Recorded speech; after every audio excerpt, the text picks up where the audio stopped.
बिस्मिल्लाहिर्रहमानिर्रहीम। क़ुर्ब क़यामत में क्या होगा, क्या निशानियाँ पेश आएंगी, क्या वाक़यात होंगे, कैसे हालात होंगे, दज्जाल कैसा होगा और वो कहाँ पे है, किस वक़्त उसका ज़ुहूर होगा, वो दिखने में कैसा है, उसकी बातें कैसी होंगी, वो लोगों को क्या कहेगा। ये तमाम की तमाम चीज़ें नबी करीम सल्लल्लाहु अलैहि वसल्लम ने अहादीस मुबारका के अंदर बयान फरमाई हैं। और आप अलैहिस्सलातु वस्सलाम ने ये बयान इसलिए फरमाई हैं ताकि मेरी उम्मत इन चीज़ों को जान सके, इन निशानियों से वाकिफ़ हो सके, दज्जाल के बारे में जान सके। खुदा न खास्ता अगर दज्जाल ज़ाहिर हो जाए तो एक मुसलमान को पता होना चाहिए कि ये दज्जाल है, और उसके धोखे, फ़रेब और दजल से एक मुसलमान की हिफाजत हो जाए और उसके ईमान की हिफाजत हो जाए। तो इसलिए नबी करीम सल्लल्लाहु अलैहि वसल्लम ने अहादीस मुबारका के अंदर क़यामत की निशानियाँ भी बयान फरमाई हैं, क़ुर्ब क़यामत के हालात व वाक़यात भी बयान फरमाए हैं, और दज्जाल के मुतल्लिक़ भी बड़े वाज़ेह अंदाज़ में आप अलैहिस्सलातु वस्सलाम की फ़रामीन मौजूद हैं। सैयद मुफ्ती ज़नान काका खैर साहब दामद बरकातहुमुल आलिया, उन्होंने क़यामत की निशानियों के उन्वान से अहादीस को बयान फरमाया है।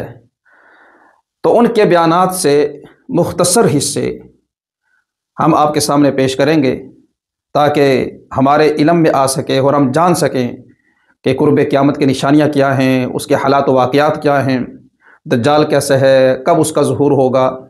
उम्मीद है इंशाअल्लाह ये सिलसिला आपको पसंद आएगा। चलें आइए एक हिस्सा सुनते हैं।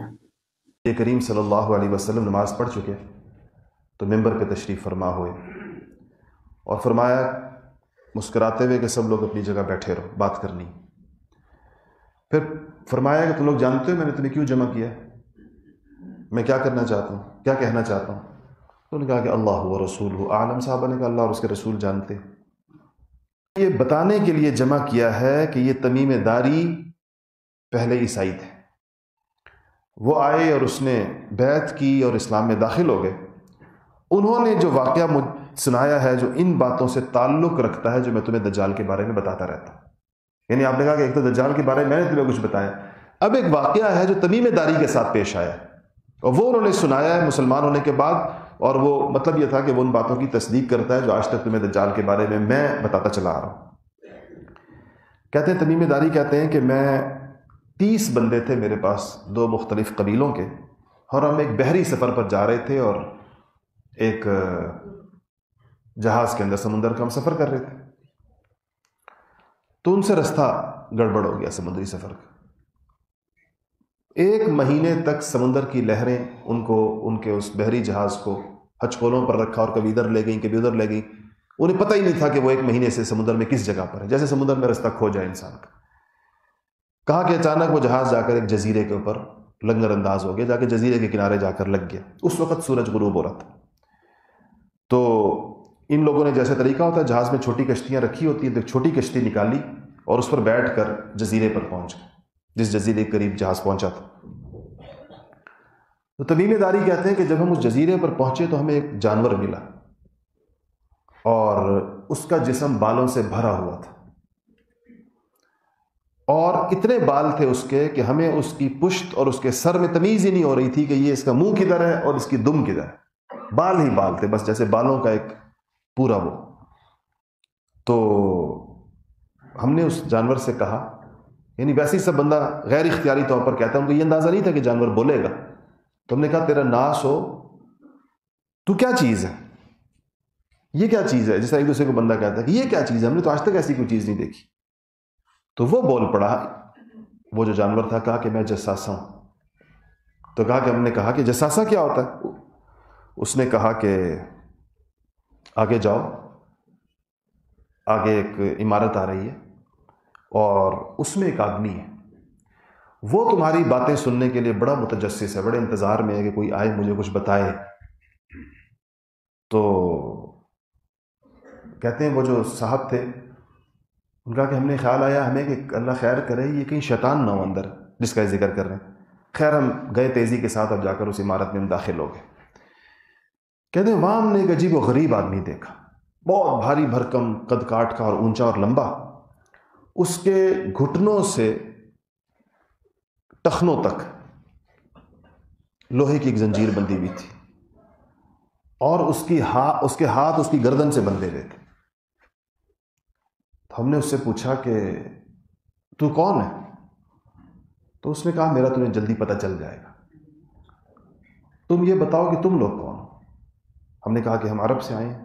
ہم جہاز میں سوار ہوئے, سمندر میں طوفان آیا, 1 مہینے جہاز کی لہریں ہمیں پتہ نہیں سمندر کی لہریں ہمیں کہاں کہاں جاتی رہیں اور ہم اس جزیرے پر آ کر ہمارا جہاز رک گیا. ہم کشتی میں بیٹھ کر یہاں پر آئے اور اس کے بعد ہمیں ایک جانور ملا, وہ بالوں سے بھرا ہوا تھا. اس نے ہمیں تمہارا پتہ بتایا کہ اس عمارت میں جاؤ, یہاں پر ایک بندہ ہے تمہارے انتظار میں. یہ ساری بات کی. اس نے کہا کہ اچھا تم مجھے یہ بتاؤ کہ بیسان کے نخلستان ایک صحرا کا ذکر کیا, اس کا حال بتاؤ. کہ تم نے کہا کیا حال بتائیں, تم اس کے بارے میں کیا پوچھنا چاہتے ہو؟ اس نے کہا کہ اس نخلستان کہتے ہیں صحرا میں جو سبز پیسز ہوتے ہیں, جہاں کوئی چشمہ ہوتا ہے تو تھوڑی جگہ سرسبز ہوتی ہے, درخت اگاتے ہیں, وہاں اس کو نخلستان کہتے ہیں. اس نے کہا کہ ان درختوں پر پھل آ رہا ہے یا نہیں آ رہا؟ ہم نے کہا پھل تو آ رہا ہے اس نخلستان کے درختوں پر. اس نے کہا ان قریب نہیں آئے گا, ان قریب یہ پھل ختم ہو جائے گا. پھر اس نے کہا یہ تبریہ کی جھیل کے بارے میں بتاؤ. ہم نے کہا کیا پوچھتے ہو, تبریہ کی جھیل کے بارے میں کیا کہنا چاہتے ہو؟ اس نے کہا کہ پانی ہے اس میں. ہم نے کہا ہاں پانی ہے, وہ بہت پانی ہے. اس نے کہا جلدی سوکھ جائے گا. پھر اس نے کہا کہ مجھے زغر کے چشمے کے بارے میں بتاؤ. ہم نے کہا کیا پوچھنا چاہتے ہو؟ کہا کہ چشمے میں پانی ہے, لوگ اس سے کھیت سیراب کر رہے ہیں, آس پاس کے لوگوں کے جو کھیت ہیں. ہم نے کہا بہت پانی ہے اور پورے شہر کے لوگ اس سے اپنی کھیتوں کو سیراب کر رہے ہیں. تو اس نے کہا کہ اچھا یہ بتاؤ کہ نبی آخر الزماں کے بارے میں بتاؤ, وہ کہاں ہے؟ ہم نے کہا کہ مکہ سے نکلے ہیں, ہجرت کر لی ہے, یثرب آ گئے ہیں. اس نے کہا کہ کیا عربوں نے اس کے ساتھ جنگ کی ہے, نبی کے ساتھ؟ ہم نے کہا ہاں جنگ کی ہے. اس نے کہا کیا ہوا, جنگ کا نتیجہ کیا نکلا ابھی تک؟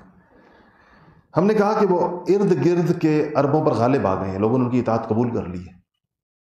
اس نے کہا واقعی ایسا ہو چکا ہے, لوگوں نے اطاعت قبول کر لی ہے نبی کی؟ ہم نے کہا ہاں ہوگی. اس نے کہا کہ ان کے لیے بہتر یہی ہے لوگوں کے لیے کہ وہ اس کی اطاعت قبول کر لیں. اب میں تمہیں اپنے بارے میں بتاتا ہوں, میں دجال ہوں اور ان قریب مجھے خروج کی اجازت مل جائے گی. آپ نے یہ کلپ سماعت فرمایا. امید ہے آپ کے نالج میں, آپ کی معلومات میں اضافہ ہوا ہوگا, آپ کے ایمان میں اضافہ ہوا ہوگا اور بہت سی چیزیں آپ کی سمجھ میں آئی ہوں گی. اگر آپ چاہتے ہیں کہ ایسی اور ویڈیوز ہمیں ملتی رہیں اور قرآن و حدیث کے متعلق ایسے اور بھی کلپس آپ تک پہنچتے رہیں, تو آپ ہمارے ساتھ جڑے رہیں, ہمارے چینل کو فالو کریں. انشاءاللہ اس طرح کی بہت ساری چیزیں آپ تک پہنچتی رہیں گی جو آپ کے دین علم میں اضافے کا سبب ہوں گی اور ایمان میں اضافے کا سبب بنیں گی, اور بہت سے فتنوں سے اور بہت سی گمراہیوں سے انشاءاللہ آپ کی حفاظت رہے گی. جزاکم اللہ.